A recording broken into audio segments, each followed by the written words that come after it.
Carlos Yulo na tauhan na, Chloe San Jose gold digger nga, kung kaya't ang relasyon nila ni Carlos Yulo ay tinuldukan na din, sa dami nga ng balitang kumakalat ngayon na hinay-hinay ng kinukulimbat ni Chloe San Jose ang pera. At ang mga napanalunan ni Carlos Yulo, ayon sa isang source na hindi nang napigilan ni Carlos Yulo ang mga ginagawa ni Chloe sa kanya, at ang ginawang pag-uutos nga nitong suwayin ang kanyang mga magulang, sa bandang huli ay natauhan na din siya.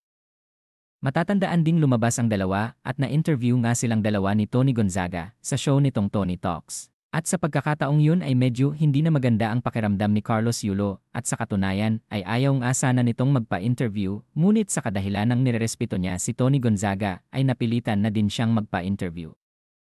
Sa isang banda maraming mga negatibong komento talagang natatanggap itong si Carlos Yulo dahil nga sa pagpatol umano niya sa isang babaeng wala naman daw na ambag sa kanyang pag-abot sa kanyang pangarap. At palagay din nga daw ng nakararami ay napilitan lang din daw itong si Chloe, napatulan si Carlos Yulo dahil nga sa dami na din ng pera nito at mga nakuha nitong panalo sa Olympics, tiyak na hindi na din daw nito kayang hiwalayan si Carlos Yulo.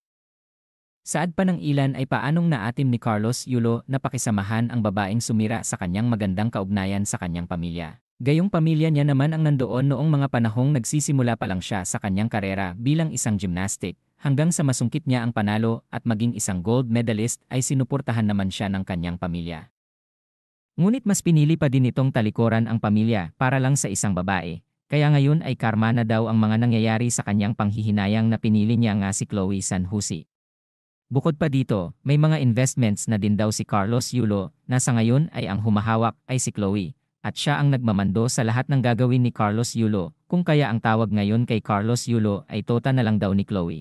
Sa kabila ng mga pambabatikos na natatanggap ni Chloe ay talagang hindi din ito nagpapatalo kung kaya't mas lalong nagagalit sa kanya ang mga tao. At maraming ang nagsasabing sana ay wag na din pasikatin pa si Chloe dahil parang mas nagiging celebrity na din daw ito nung nadikit ito kay Carlos Yulo na hindi naman daw kaaya-aya tingnan sa telebisyon. Ngayon ay nagiging malabo na ang relasyon ng dalawa at tanging hinihintay na lang ng mga netizens ay ang pagmin ni Carlos Yulo sa kanyang nagawang pagkakamali sa kanyang mga magulang at pag-anunsyo na hiwalay na nga sila nitong si Chloe San Jose.